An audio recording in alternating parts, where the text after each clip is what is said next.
Hello my dear students, welcome back to all of you.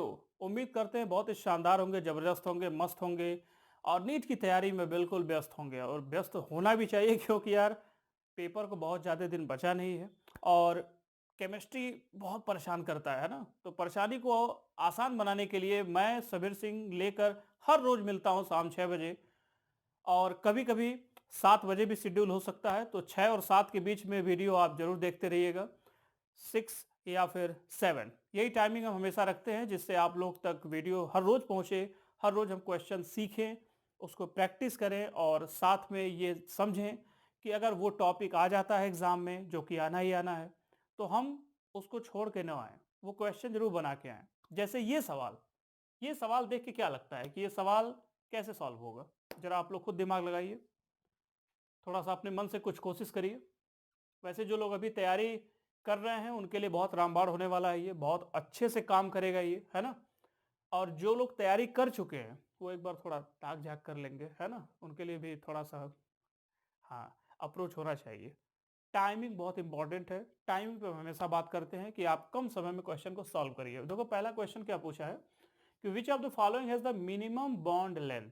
तो बेटा क्या लग रहा है, ये मिनिमम बॉन्ड लेंथ जो पूछ रहा है बार-बार, अक्सर ये बॉन्ड लेंथ के विषय में सवाल आता है कि बॉन्ड लेंथ हम कैसे निकालें। बॉन्ड स्ट्रेंथ से एक सवाल आ जाता है ना?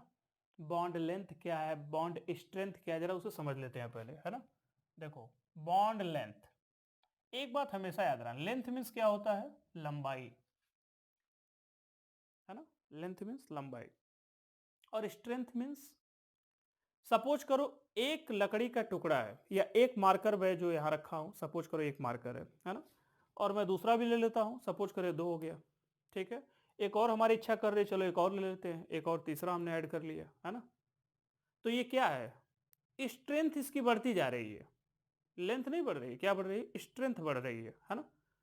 और लेंथ अगर हम कहें तो हमें हमेशा याद रखना है कि लेंथ जो होता है वो स्ट्रेंथ के इनवर्सली प्रोपोर्शनल होता है ना?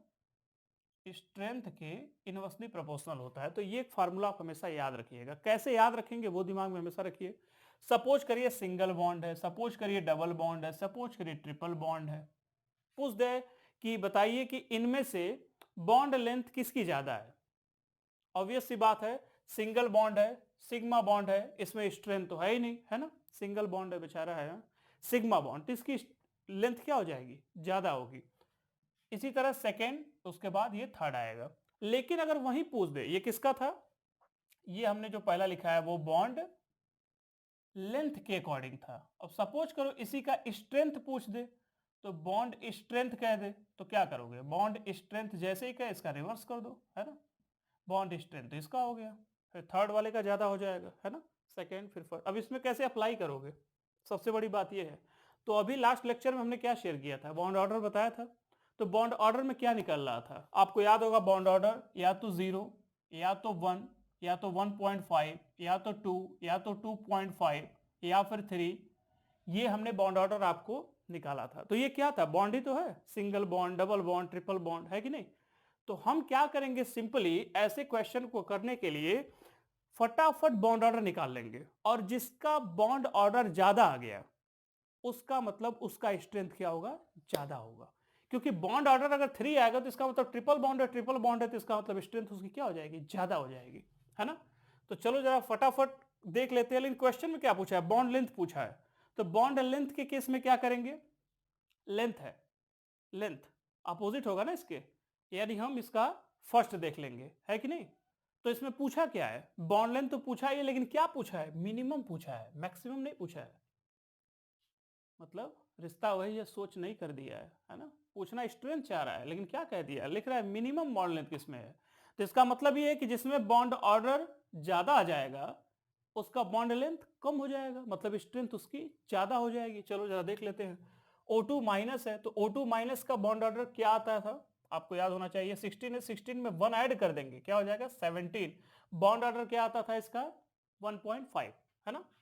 इसका बॉन्ड ऑर्डर 1.5। O2 2 माइनस, इसका निकालोगे तो 1 आएगा, कैलकुलेट कर लेना, ठीक है? O2 का अगर देखें तो 2 आएगा, और O2 प्लस का देखोगे तो 2.5 आएगा। अब जरा खुद सोच के बताओ कि इसमें सबसे ज्यादा बॉन्ड ऑर्डर किसका है, 2.5 वाले का, है ना। इसका मतलब मिनिमम बॉन्ड लेंथ किसका होगा, यही होगा, तो D is the correct option, है कि नहीं। ओके, दूसरा जरा ट्राई करो, वीडियो पॉज कर लो और जरा ट्राई करो इसको, सेकंड वाला। कह रहा है कि कौन सा इसमें से does not exist under normal conditions. ऐसे क्वेश्चन आ जाए तो कैसे करोगे, ऐसे क्वेश्चन अगर नीट में दिखाई देते हैं जो कि आते ही आते हैं, है ना, उसमें कोई इफ बट करने वाली बात ही नहीं है, आता ही आता है, तो ऐसे क्वेश्चन को कैसे लगाओगे। क्वेश्चन क्या पूछ रहा है कि which of the following species does not exist under normal conditions. ये उन दिनों की बात है, किन दिनों की, जब सीबीएसई के द्वारा AIPMT all India pre medical test होता था और 2011 में ये सब सवाल पूछे जाते थे, और आज भी 2017 में देख लीजिए, 19 में जो आपके 21 के पेपर आए, उस तरह के भी पेपर में आपको ये देखने को बड़े आसानी से मिल जाएंगे।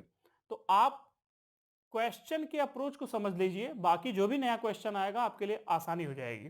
तो ऐसे कंडीशंस में इस क्वेश्चन को कैसे करोगे। लिख रहा है डज नॉट एग्जिस्ट। बेटा एक बात हमेशा याद रखना, कोई भी लिखा है कि अगर कोई एग्जिस्ट नहीं करता है स्पीसीज, इसका मतलब है कि उसका बॉन्ड ऑर्डर 101% जीरो होगा। बॉन्ड ऑर्डर क्या होगा, जीरो, है ना। अब सोच रहे होगे कि सर बॉन्ड ऑर्डर जीरो कैसे पता लगाएंगे, किसका किसका, तो हमेशा याद रखना बॉन्ड ऑर्डर जीरो तब आता है जब इलेक्ट्रॉन या तो 4 हो, 4 या 8 या फिर 20। ये तीन कंडीशन है जिसे याद रखना, 4, 8, 20। अगर इनमें से किसी का इलेक्ट्रॉन इनके बीच है तो 101% उसका आंसर वही होगा जो ये पूछ रहा है, डज नॉट एग्जिस्ट। तो जरा देख लेते हैं Be2+। तो Be2+ का मतलब क्या हो गया, 4, 4 इंटू 2 8, और 8 में प्लस करोगे क्या होगा 7, तो इसका तो 7 इलेक्ट्रॉन आ रहा है, इसका मतलब कुछ ना कुछ इसका बॉन्ड ऑर्डर आएगा। B2 देख लेते हैं बेटा, B2 का क्या होगा, B2, B2 मीन्स 4 इंटू 2, ये 8 इलेक्ट्रॉन हो गया, बस बेटा यही आंसर है ना। आगे भी देख लेते हैं क्या है, B2 है, अभी हमने लास्ट लेक्चरों में भी ये निकाला था, 10 इलेक्ट्रॉन है, और ये Li2 है, कितने हो जाएंगे 6 इलेक्ट्रॉन होगा यहाँ पे, है ना। तो 8, 6, 7 और ये 10 आ रहा है, तो 8 किस में है, इसमें है। तो इस तरह से आप क्वेश्चन को करिए और बहुत आसानी के साथ विश्वास मानिए कि आपको मजा आएगा, है ना। क्वेश्चन को बहुत सही तरीके से करिए, और इस तरह के अगर आप सवाल लगा लेते हैं तो आप धीरे धीरे विनर हो जाएंगे। ठीक है, 85 क्वेश्चन आता है तो 50 क्वेश्चन का अप्रोच बहुत सही होना चाहिए, तरीका सही होनी चाहिए, टाइमिंग सही होना चाहिए। अगर आपके मन में कोई सवाल है तो कमेंट सेक्शन में कमेंट करके जरूर बताइएगा। हम आपसे हर दिन मिलते हैं शाम 6 बजे, तो इसलिए आप बेझिझक होकर, निश्चिंत होकर केमिस्ट्री में तैयारी करिए। All the very best, thank you.